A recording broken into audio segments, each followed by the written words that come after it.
Selamat pagi Bapak Ibu, saudara-saudara sekalian. Ini kita di dalam satu situasi yang masih belum bisa beribadah secara normal ya. Mulai minggu ini kita doakan supaya keadaan seperti ini tidak terlalu lama dan bisa membaik kembali sehingga kita bisa beribadah kembali dengan tatap muka. Tapi kita tetap bisa merenungkan firman Tuhan dalam saat seperti ini meskipun dari rumah kita masing-masing. Hari ini adalah minggu sekarang tanggal 27 ini adalah minggu keempat setelah Trinity Sunday ya. Minggu keempat setelah Trinity Sunday. Dan ya ini key statement atau perenungan utama ya dari Fourth Sunday setelah Trinity ini adalah yaitu seperti yang dikatakan ayat Alkitab ya. Sejauh itu bergantung pada kita, hendaklah kita hidup di dalam damai dengan semua orang. Ini kita bukan membalas atau membiarkan diri kita itu di-overcome oleh kejahatan, melainkan kita mengalahkan atau membalas kejahatan itu dengan kebaikan. Demikian dikatakan firman Tuhan. Dan di dalam kaitan ini, kita mau merenungkan Genesis atau Kejadian pasal yang ke-50. Mari kita membaca Kejadian pasal yang ke-50, ayat 15 sampai 21, cerita tentang Yusuf yang berdamai dengan saudara-saudaranya. Saya membaca Kejadian 50 ayat 15, cerita tentang Yusuf yang menghiburkan hati saudara-saudaranya. Saya membaca untuk saudara. Ketika saudara-saudara Yusuf melihat bahwa ayah mereka telah mati, berkatalah mereka, boleh jadi Yusuf akan mendengarkan kita dan membalaskan sepenuhnya kepada kita segala kejahatan yang telah kita lakukan kepadanya. Sebab itu mereka menyuruh menyampaikan pesan ini kepada Yusuf. Sebelum ayahmu mati, ia telah berpesan, beginilah harus kamu katakan kepada Yusuf, ampunilah kiranya kesalahan saudara-saudaramu dan dosa mereka, sebab mereka telah berbuat jahat kepadamu. Maka sekarang ampunilah kiranya kesalahan yang dibuat dibuat hamba-hamba Allah ayahmu. Lalu menangislah Yusuf ketika orang berkata demikian kepadanya. Juga saudara-saudaranya datang sendiri dan sujud di depannya, serta berkata, kami datang untuk menjadi budakmu. Tetapi Yusuf berkata kepada mereka, janganlah takut, sebab aku inikah pengganti Allah. Memang kamu telah mereka-rekakan yang jahat terhadap aku, tetapi Allah telah mereka-rekakan yang untuk kebaikan. Dengan maksud melakukan seperti yang terjadi sekarang ini, yakni memelihara hidup suatu bangsa yang besar. Jadi janganlah takut. Aku akan menanggung makanmu dan makan anak-anakmu juga. Demikianlah ia menghiburkan mereka dan menenangkan hati mereka dengan perkataannya. Mari kita masuk di dalam doa, kita meminta pertolongan Tuhan. Tuhan berkatilah perenungan pada pagi hari ini, meskipun kami tidak bisa hadir secara fisik di gedung gereja, tapi kami percaya kami bisa hadir di hadapan Tuhan dan Engkau sendiri yang memberkati perenungan ini. Sungguh-sungguh boleh menguatkan kami, meneguhkan iman kami, kepercayaan kami, dan kami boleh terus bertumbuh di dalam kami mengenal Engkau, di dalam mengikut Engkau. Tolong supaya hamba-Mu bisa menguraikan di dalam pimpinan Roh Kudus dan sesuai dengan kebutuhan dari jemaat yang mendengarkan di Bekasi di Harapan Indah. Di dalam nama Tuhan Yesus Kristus kami berdoa. Amin. Nah, sudah kita membaca ini ya, bagian ini sebetulnya bagian akhir ya daripada Genesis, bagian akhir daripada kitab Kejadian. Tapi kita juga sekaligus tahu karena 5 kitab Musa ini kan saling berkaitan satu dengan yang lain ya, saudara. Jadi ini juga sekaligus adalah ya pendahuluan daripada kitab Keluaran ya, mengantisipasi cerita yang ada di dalam kitab Keluaran. Nah, kalau sudah membaca di dalam bagian-bagian awal, maksudnya ayat-ayat yang awal di situ, seperti kayak ini problemnya adalah problem of guilt ya, problem kesalahan, problem rasa bersalah. Nah, kita memang baru membahas ini ya, saya ada di Kelapa Gading ada Q&A rasa bersalah di Kamis yang lalu itu sudah selesai. Nah, ini kalau sudah baca seperti kayak seolah-olah ini apa sih yang mau diaddress, yang mau disampaikan oleh penulis kitab Kejadian? Apakah tentang bagaimana overcome guilt, bagaimana kita mengatasi rasa bersalah, atau bagaimana mengampuni gitu. Sepintas kita melihat seperti kayak ini adalah senternya gitu ya. Tetapi kalau sudah membaca lebih detail, sebetulnya sudah bisa melihat di sini ya. Mungkin sulit juga ya kalau kita nggak membaca secara keseluruhan. Tapi kita pernah tahu ya Yusuf itu diberikan mimpi oleh Tuhan ya. Nah itu sudah bisa baca di dalam Kejadian pasal yang ke-37. Sebetulnya ini adalah penggenapan daripada mimpinya Yakub ya. Yang sudah lewat berpasal-pasal, sudah bisa bayangkan ini sudah pasal 50, ceritanya sudah bergerak kemana-mana ya, 37, 38, 39, 40, terus sampai ayat pasal 49. Mungkin orang juga sudah lupa, mungkin Yusuf pun juga sudah lupa di dalam hal ini ya, mungkin saja gitu. Nah, saudara-saudaranya juga kayaknya nggak mengerti ya mereka, karena mereka lebih dipenuhi oleh ketakutan, dipenuhi oleh rasa bersalah itu.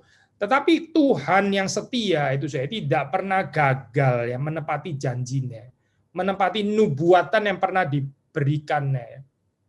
Jadi di dalam cerita itu sudah bisa melihat seperti kayak banyak kebetulan-kebetulan ya, sesuatu yang kayaknya terjadi mengalir begitu saja dan kayak mungkin tanpa campur tangan Tuhan, tapi sebenarnya Tuhan sedang menggerakkan bagaimana pada akhirnya itu ya nubuatan yang diberikan melalui mimpi kepada Yusuf itu digenapi. Maksud saya ini ya, saya seperti saudara bisa membaca di dalam ayat tadi ini, ayat yang ke-18 ya, saudara-saudaranya datang sendiri dan sujud di depannya ya. Sujud di depannya. Nah, ini kan ya sebetulnya mengechokan ya, memberikan kembali ingatan sebetulnya apa yang pernah dijanjikan Tuhan atau dinubuatkan Tuhan melalui mimpi Yusuf, dan ini sedang tergenapi di sini ya. Apa sih ini message yang kita bisa belajar? Begini saudara, ini saudara melihat ya, saudara-saudara daripada Yusuf ini nggak bisa melihat penggenapan ini gitu. Mereka nggak mengenal ya agenda, karya, rencana Tuhan yang lebih besar di dalam kehidupan mereka. Karena apa? Ya karena mereka ini lebih dikuasai oleh perasaan bersalah. Mereka ini lebih dipenuhi oleh agenda diri mereka sendiri, akhirnya membuat mereka ketakutan. Sudah di zaman seperti sekarang ya, di dalam keadaan seperti sekarang, pandemi, apalagi kita hari ini nggak bisa kebaktian bersama ya. Kita seperti punya alasan, sangat punya alasan untuk kita ketakutan gitu ya, ketakutan diri sendiri, keluarga kita dan sebagainya. Kayaknya kok makin lama makin deket ya orang yang tertular gitu ya, makin di sekeliling kita gitu. Mungkin jangan-jangan sebentar lagi saya lagi gitu dan seterusnya itu. Lalu kita bisa menjadi ketakutan di dalam keadaan seperti ini ya. Hati-hati ya, ketakutan urusan diri sendiri, dan ini seperti yang ini ya, saudara-saudara Yusuf bisa membuat mereka itu nggak peka dan nggak sanggup untuk melihat karya Allah yang besar itu ya, visi yang luas ini ya. Jadi akhirnya itu nggak bisa lagi mereka saksikan. Ya. Di dalam hal ini sudah ini dream di sini ya, mimpi ini. Nah kita memang bukan sedang bicara teologi mimpi di sini sudah. Tapi mimpi ini comparable dengan janji ya, janji Tuhan ya. Bentuknya saya memang nggak mutlak harus mimpi ya, tapi di dalam kehidupan Yusuf yaitu melalui mimpi. Tapi intinya ini loh, janji yang diberikan Tuhan kepada Yusuf. Ya. Sebagaimana juga janji yang diberikan Tuhan di dalam kehidupan saudara dan saya. Ini masih kita percaya nggak sih? Atau kita ini lebih ditenggelamkan kepada kesulitan-kesulitan keluarga, kesulitan-kesulitan pribadi, sehingga membuat kita ini ya jadi susah untuk melihat jelasnya janji Tuhan.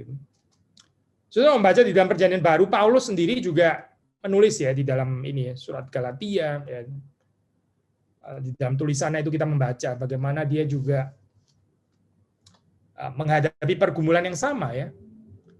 Maksudnya di sini ada seperti peperangan gitu antara mau percaya janji-janji Allah ya atau tuntutan-tuntutan dari hukum Taurat ya, khususnya di dalam surat Galatia. Hidup berdasarkan janji atau hidup berdasarkan tuntutan-tuntutan keharusan-keharusan ya. Atau kalau di dalam Kejadian 50 ini ya semacam keharusan juga, keharusan untuk bisa mendapatkan penerimaan daripada Yusuf gitu ya. Dan mereka lupa bahwa persoalan ini sebetulnya harus diselesaikan di hadapan Allah. Sekali lagi ya, saudara, waktu seseorang bersalah kepada sesamanya, melakukan kejahatan, ya memang kita bisa dikatakan kita bersalah kepada dia. Tapi seperti yang pernah dikatakan Daud, itu Daud mengatakan kepada engkau sajalah aku telah berdosa. Kalimat Daud ini apa sih artinya? Pasti bukan dalam pengertian, oh dia berarti nggak berdosa ya. Dia nggak bersalah terhadap Batsheba, terhadap Uria gitu. Apakah dia nggak bersalah? Ya dia bersalah juga pasti gitu. Tapi kenapa ya Daud mengatakan kalimat itu ya, kepada engkau sajalah aku berdosa, aku telah berdosa. Karena kesalahan dosa itu harus kita selesaikan di hadapan Tuhan, dengan Tuhan. Maka di sini saudara membaca jawaban daripada Yusuf ini, seolah apa ya, kita bisa tafsir dua macam ya. Ini Yusuf ini sebetulnya ngomongnya sinis atau sincere atau apa ya? Maksud saya waktu dia mengatakan, waktu saudara-saudaranya itu sujud di depannya, terus kemudian Yusuf berkata kepada mereka, janganlah takut sebab aku inikah pengganti Allah. Aku inikah pengganti Allah. Maksudnya apa, saudara? Nah, ini seperti kayak mengingatkan kita kepada kalimat yang sama ya, yang pernah dikatakan oleh, seperti sudah tahu, ini keluar dari mulutnya Yakub ya, kepada Rachel. Rachel yang maksa minta anak, dia minta anak, ayo dong berikan anak kepadaku. Terus kemudian Yakub mengatakan, "Duh, saya ini Allah apa gitu yang bisa memberikan anak? Yang bisa memberikan anak itu kan Allah." Jadi Yusuf seperti kayak seolah mengatakan kalimat ini lagi ya. Kalimat yang pernah dikatakan oleh bapaknya, oleh Yakub kepada Rachel. Tapi dalam bagian ini mungkin nggak terlalu jelas ya. So, kita bisa tafsir ini kalimat apa ya? Seperti kayak kalimat tepisan yang menepis gitu ya. Hai Rachel gitu ya, sadarlah, itu seolah-olah gitu kan. Sadarlah, aku ini bukan Allah dan jangan menjadikan aku seperti saya ini Allah gitu ya. Mungkin intonasinya nggak harus seperti itu kali ya kalau kita bayangkan di dalam diri Yusuf, tapi sebetulnya prinsipnya sama, yaitu apa saya? Apa yang hanya bisa dilakukan Tuhan itu dilakukan oleh Tuhan, dan itu salah kalau orang itu mencarinya pada Yusuf. Saudara, kita membaca perikop ini kan tentu kita bisa menempatkan diri di posisi Yusuf. Tapi kita juga bisa merenungkan perikop ini dan menempatkan diri kita di posisi saudara-saudaranya. Nah, kalau kita misalnya merenungkan ini dalam tempat posisi saudara-saudaranya, maka saudara bisa melihat di sini ya, Pak. Waktu kita bersalah kepada seseorang, pada siapapun ya, yang kita terutama harus selesaikan itu adalah di hadapan Allah, karena itu adalah dosa di hadapan Allah. Pertama ya. Maka di sini waktu Yusuf mengatakan kalimat ini ya, akukah pengganti Allah? Dia mau mengatakan apa ya? Dia mau mengatakan, kalau dari seolah-olah dari sisi saya ya, itu saya sudah selesai gitu, saya sudah mengampuni, dan itu terbukti Pak di dalam perikop ini kan jelas ya, arahnya memang ke sana gitu. Tapi kalau kamu masih dipenuhi rasa bersalah juga, ya bereskanlah di hadapan Tuhan. Itu adalah persoalan yang saya nggak bisa selesaikan. Maksudnya yang harusnya diselesaikan oleh Tuhan, yang harus engkau selesaikan di hadapan Tuhan, selesaikanlah di hadapan Tuhan. Jangan selesaikan di hadapan manusia, karena nggak ada satu manusia pun yang bisa menyelesaikan ini. Kebersalahan di hadapan Allah itu harus diselesaikan. Jadi ini satu dorongan ya dari Yusuf untuk saudara-saudaranya ini ya menghadap dan dealing berurusan dengan Allah. Dan ya kita tahu ya, soalnya kalau waktu kita baca dalam bagian ini kan Yusuf agaknya memang bukan sinis ya mengatakan kalimat ini, tapi dia menyadari otoritasnya itu ada batasnya gitu. Ya kalau sudah melihat di dalam cerita ini kan Yusuf sebetulnya itu sedang di atas angin gitu kan ya. Ini kan ya sudah tahu ya cerita-cerita kayak begini ya. Kadang-kadang kita saya juga pernah kutip lah cerita kayak gini. Ada klip-klip gitu ya, orang yang dihina-hina gitu, ternyata dia adalah orang kaya, bosnya, orang ini nggak tahu siapa gitu, dan waktu keadaan di atas angin, waktu ceritanya itu plotnya itu berbalik, nah biasanya kan dia akan menyatakan otoritasnya gitu kan ya, nggak segan-segan terus kemudian ngerjain balas dendam gitu lah saya. Tadinya dihina-hina, terus kemudian sekarang mau menunjukkan giginya. Ya, mungkin di dalam kehidupan saudara dan saya juga bisa terjadi seperti itu, saudara. Tapi saudara perhatikan di sini ya, Yusuf tidak demikian. Yusuf tidak. Kalaupun pernah terjadi seperti itu sudah lewat ya. Ya ada ceritanya ya, waktu dia ngerjain balik dengan taruh piala di karung dan sebagainya. Itu mungkin ya. Di situ dia sedang bermain-main dengan otoritas yang mungkin ada penafsir juga mengatakan dia belum selesai dengan kekesalannya. Jadi itu dia perlu untuk melampiaskan kembali kepada saudara-saudara, ada tafsiran mengatakan seperti itu juga, saudara. Tetapi saudara nggak membaca sedikit pun ya kecenderungan seperti itu di sini. Berarti apa, saudara? Yusuf ini sudah diubahkan oleh Tuhan. Dia sadar ya batas limitasi dari otoritasnya itu sampai mana. Gitu. Dia nggak bisa terus kemudian karena saudara-saudaranya ini sudah bersujud, lalu terus kemudian sudah datang untuk menjadi budaknya, terus kemudian Yusuf mulai mengatakan dengan pongahnya, oke, Ruben, oke, lu sekarang ini ya beresin kamar gua. Terus siapa? Simeon, ini apa? Toilet. Terus kemudian siapa lagi itu? Bukan kan? Tidak, ceritanya bukan seperti ini gitu. Yusuf tidak menikmati waktu saudara-saudaranya itu sujud kepadanya dan bersedia menjadi budaknya. Yusuf nggak menikmatinya gitu. Dia tahu batas otoritasnya itu sampai mana. Ada tempat yang hanya boleh ditempati oleh Tuhan dan itu bukan tempatnya Yusuf. Dia jelas sekali, meskipun dia sedang berada di atas angin. Meskipun dia sedang ada di atas gitu ya. Mereka harus berurusan dengan Tuhan. Mereka harus menyelesaikan di hadapan Tuhan dan Tuhan itu adalah Tuhan, Allah itu adalah Allah, dan bahwa Yusuf bukanlah Tuhan, dia bukanlah Allah.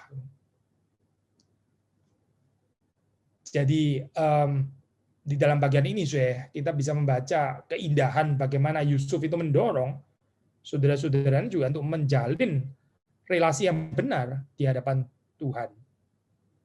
Dari diri dia sendiri mau menguatkan mereka. Dia memberikan kalimat pengharapan, kalimat jaminan, assurance. Ini kalimat yang terkenal sekali, kalau kita membaca di dalam Perjanjian Lama ini munculnya sering sekali ya. Jangan takut, jangan takut, do not fear. Janganlah takut. Fear not. Menarik ya, ini kalimat ini biasanya keluar dari mulut Allah kan ya. Kalau nggak keluar dari mulut Allah, keluar dari malaikat ya, atau keluar dari nabi yang memang mewakili Allah, diutus oleh Allah ya. Dan di sini Yusuf ini mengatakan ini ya, janganlah takut. Jadi di sini dia menjadi instrumen dari Allah untuk menguatkan, meneguhkan iman, kepercayaan saudara-saudaranya. Saudara, angka relevannya istilah ini ya, jangan takut di dalam situasi seperti sekarang, di mana banyak orang itu menjadi takut, menjadi takut. Kita sendiri kita ikut menyebarkan ketakutan, atau kita ini menjadi seperti Yusuf yang menenangkan hati, yang menghibur, yang mengatakan jangan takut, ya. Atau kita ini jadi orang yang suka meramaikan berita-berita negatif. Saya bukan berarti kita nggak boleh ini ya, forward sama sekali berita negatif terus kemudian jadi orang yang menipu diri dengan selalu mengatakan berita-berita positif. Ya, tentu bukan itu maksudnya aplikasinya. Tapi kadang-kadang kita ini nggak sadar ya, dengan menyebarkan berita-berita negatif ini kita nggak sadar bahwa kita hanya menambah ketakutan orang lain gitu. Dan kita nggak menyertainya dengan kalimat-kalimat yang meneguhkan, menghibur orang lain, tapi kita seperti kayak mau menambah gambaran negatif yang memang sudah negatif supaya orang melihat lebih negatif lagi. Yusuf tidak demikian, saudara. Yusuf itu menghibur ya, saudara-saudara. Dia mengatakan jangan takut. Dia bukan menjadi penyebar ketakutan, dia menjadi orang yang meneguhkan iman saudara-saudaranya. Harap di dalam saat sekarang, saudara dan saya juga bisa menjadi orang-orang yang seperti ini, ya. Orang-orang yang meneguhkan iman, ya, saudara-saudara kita yang lemah, yang juga berada di dalam ketakutan. So, dengan mengatakan kalimat ini, Yusuf juga sebetulnya mau mengajarkan kepada mereka untuk melihat rencana Tuhan yang luas itu, yang nggak pernah gagal, yang lebih tinggi ya, daripada apa? Daripada rancangan manusia, lebih tinggi daripada perasaan bersalahnya saudara-saudaranya.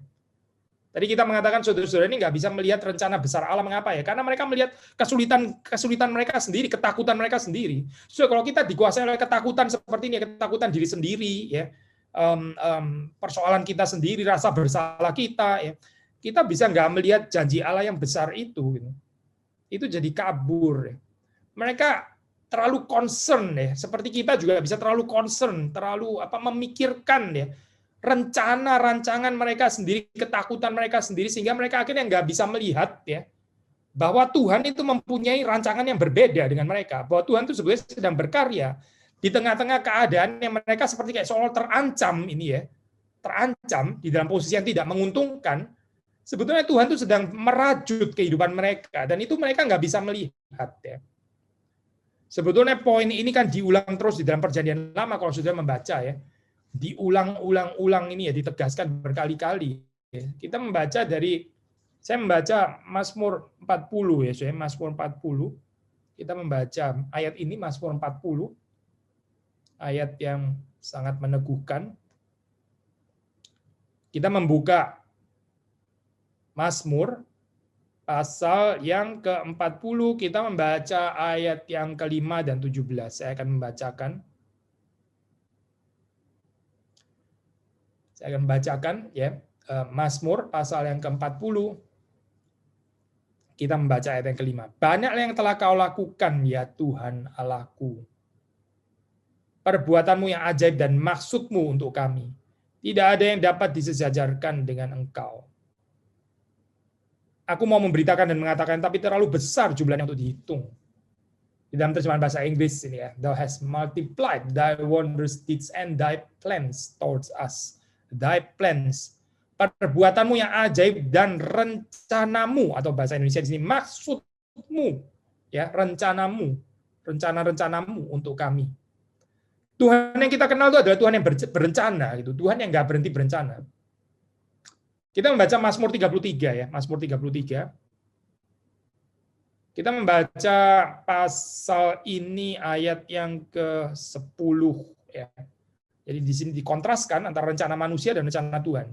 Saya baca bagi saudara-saudari sekalian. Tuhan menggagalkan rencana bangsa-bangsa. Ia meniadakan rancangan suku-suku bangsa. Tetapi rencana Tuhan tetap selama-lamanya. Rancangan hatinya turun-temurun. Dunia ini banyak kejahatan, saya. Dunia ini banyak baik kejahatan moral maupun kejahatan dalam pengertian non-moral seperti kayak penderitaan, sakit penyakit, COVID, pandemik dan sebagainya. Keburukan, saya terjemahan bahasa Indonesia ya. Dan ya rancangan-rancangan di dunia ini ya nggak bisa menggagalkan rancangan Tuhan. Rancangan Tuhan itu selalu di atasnya. Ini diulang-ulang ya, saudara. Kita seharusnya percaya ya bahwa rancangan Tuhan ini sanggup untuk menggagalkan rencana dunia ini, entah oleh manusia, entah oleh itu natur, ya alam ya, yang bergerak seperti punya rancangannya sendiri. Tapi Tuhan tetap ada rencananya. Tuhan itu bukan cuma melihat dari jauh, mengetahui, tapi dia sendiri merencanakan gitu. Dia sendiri adalah yang merencanakan karena dia adalah Allah yang berdaulat. Allah yang berdaulat bukan cuma di dalam arti dia hanya sekedar mengizinkan apa yang boleh terjadi, tapi dia sendiri sedang merencanakan sesuatu. Seperti di dalam kehidupan Yusuf ini, jelas sekali ya. Ada penafsir mengatakan Yusuf ini adalah embodiment ya. Ini apa? Bahasa Indonesia apa ya? Embodiment ya, pengejawantahan ya. Dia ini adalah embodiment daripada wisdom tradition, daripada tradisi ya, teologi hikmat, baik yang ada di dalam Mazmur atau di dalam kitab Amsal. Kitab Amsal juga banyak ya, saya membicarakan tentang rancangan Tuhan ini ya. Banyaknya rancangan manusia. Manusia itu berencana ya. Tetapi maksud Tuhan, rencana Tuhanlah yang akan terlaksana. Demikian kan ya, dikatakan di dalam kitab Amsal. Nah, saudara melihat di sini ya, ini di dalam cerita Yusuf ini ya, ini menjadi nyata gitu. Apa artinya ya? Apa artinya rancangan Tuhan itu tidak gagal, tidak mungkin digagalkan. Ya, saudara melihat di dalam cerita ini. Saudara-saudaranya akan merancangkan kejahatan. Mendorong Yusuf ke sumur, menjual kepada pedagang Ismail. Lalu Yusuf ya dipenjara, ya difitnah, dipenjara, ya. Dipenjara seperti kayak ada harapan, dilupakan oleh orang yang pernah ditafsir mimpinya, ternyata melupakan kebaikan Yusuf ya. Yusuf mengalami itu semua, saudara. Tetapi apa? Kita melihat di balik semuanya itu ya, ada Tuhan yang sedang berkarya, ada Tuhan yang sedang merajut.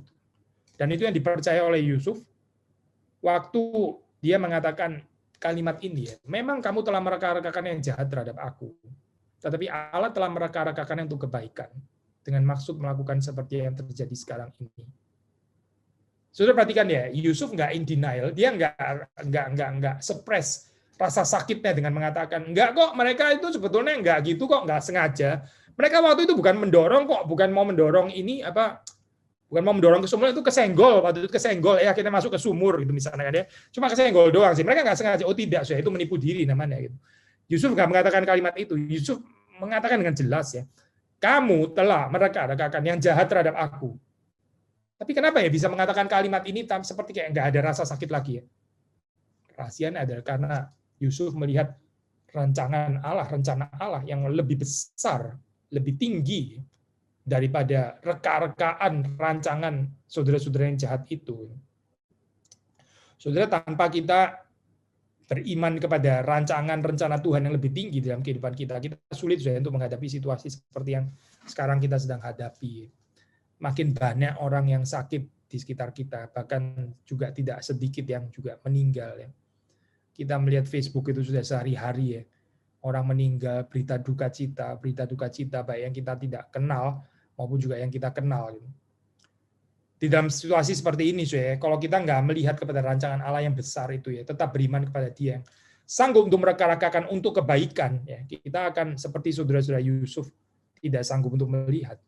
Kita akan melihat kepada rasa salah kita sendiri, frustrasi kita sendiri, keputusasaan kita sendiri, dan seterusnya dan seterusnya. Tetapi mari kita belajar ya, seperti Yusuf bisa mengatakan kalimat ini. Sudah perhatikan ini ya. Kalimat Allah telah meraka-raka untuk kebaikan. Ini bukan abstrak, ini bukan God is good theology yang terus kemudian jadi nggak ada realisme, ya. Maksudnya begini loh, Yusuf ini seorang yang pernah menderita. Dia bukan mengatakan Allah itu baik, terus kemudian menghidupi semacam teologi idealistik, teologi romantis, yang seperti kayak orang Kristen tuh nggak mungkin lah kena COVID, orang Kristen tuh nggak mungkin lah sakit, orang Kristen tuh nggak mungkin lah kekurangan di dalam pengertian kesulitan ekonomi, nggak mungkin ada pergumulan itu. Orang Kristen akan selalu dipeliharakan karena dia akan adalah biji mata Allah. Gitu. Itu teologi romantisisme namanya ya, nggak bisa dihidupi karena itu bukan Alkitab. Yusuf juga nggak mengatakan kalimat dengan mengatakan Allah mereka-rekakan untuk kebaikan itu dengan ya dia mengatakan kalimat ini setelah dia didorong ke sumur, setelah dia dijual, setelah dia dibenci oleh saudara-saudaranya, setelah dia difitnah oleh istri Potifar, setelah dia dipenjara, setelah dia dilupakan, di penjara, dilupakan oleh orang yang pernah ditolong oleh dia. Setelah dia mengalami semuanya itu, dia tetap mengatakan Allah mereka-rekakan untuk kebaikan. Maksudnya apa, sih? Rancangan Allah itu ya bukan tanpa kesulitan di dalam kehidupan saudara dan saya. Salah kalau kita mengerti Allah merancang itu semuanya jadi baik dan absen semua kesulitan itu, semua penderitaan itu, semua pergumulan itu jadi nggak ada. Karena apa? Karena Allah itu baik. Oh, salah sekali, saudara. Itu bukan cerita Alkitab. Gitu. Cerita Alkitab mengatakan realisme teologis ini. Gitu. Ada saat-saat di mana kita mesti melaluinya. Tetapi Allah tetap adalah Allah yang mereka-rekakan untuk kebaikan. Apa itu? Yaitu kita membaca di dalam ayat ini, kalimat berikutnya, yaitu dengan maksud melakukan seperti yang terjadi sekarang ini, yaitu memelihara hidup suatu bangsa yang besar. Saudara perhatikan ya, Yusuf melihat visi ini, semua ini terjadi, karena Allah itu punya rancangan untuk memelihara keluarga Israel ini, keluarga Yakub ya, yang nyaris punah karena kelaparan, karena bahaya kelaparan, seperti saudara tahu ceritanya kan. Tetapi saudara-saudara Yusuf nggak bisa melihat rencana Allah yang besar ini. Mereka hanya melihat skopnya itu, sempit sekali ya. Saya dan rasa bersalah saya, ini sebentar lagi bisa dibantai oleh Yusuf. Bagaimana ya? Yusuf bisa balas dendam. Ya, ini self-centered ya. Tertuju hanya kepada diri sendiri. Nggak melihat bahwa Tuhan itu sudah begitu baik ya, merancangkan keselamatan untuk keluarga Yakub ini, melepaskan mereka daripada kebinasaan karena kelaparan. Itu semua mereka nggak melihat. Yang mereka lihat adalah kebersalahan mereka saja begitu. Sempit ya orang seperti ini ya. Saya berharap kita ini bertumbuh ya, jadi orang-orang yang sempit dengan urusan kita sendiri, yang nggak bisa melihat rencana Tuhan, rancangan Tuhan yang indah, yang besar itu ya. Jadi orang yang akhirnya bisa melihat seperti Yusuf ya, melihat di sini. Nah, sekali lagi, seperti tadi kita katakan ya, realisme teologis ini ya, itu termasuk juga kesulitan-kesulitan ya, bahwa manusia itu juga termasuk yang dipimpin oleh Tuhan, yang kehidupan itu dirancang oleh Tuhan, bukan nggak ada bahaya di dalam kehidupannya, bukan nggak ada penjara, nggak ada fitnah, nggak ada kejahatan yang dilakukan di dalam atau terhadap dia gitu, seperti dalam kehidupan Yusuf. Di sisi yang lain, kita melihat bahwa Yusuf karena mengalami itu semua, dia tetap punya keyakinan. Dia tidak putus asa. Dia tidak patah semangat. Dia tidak meninggalkan Tuhan. Dia tetap beriman kepada Tuhan. Nah, inilah iman yang sejati. Meskipun mengalami berbagai macam kesulitan, penderitaan, mungkin juga sakit penyakit, ya, tapi tetap percaya bahwa Tuhan itu sedang dan masih sedang merancang kehidupan kita, dan bukan cuma kehidupan kita, tapi lebih luas bahkan daripada itu ya, gerejanya, ya, rencananya, kerajaannya, Itu yang seharusnya kita lihat ya, karena kalau kita nggak melihat ini ya, kita akan terus ini berkecimpung dengan urusan-urusan diri sendiri ya, seperti saudara-saudara Yusuf di sini. Jadi kita melihat ya di dalam cerita ini kita diajak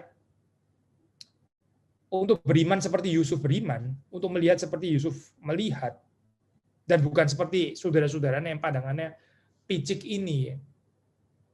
Lalu kemudian ayat terakhir,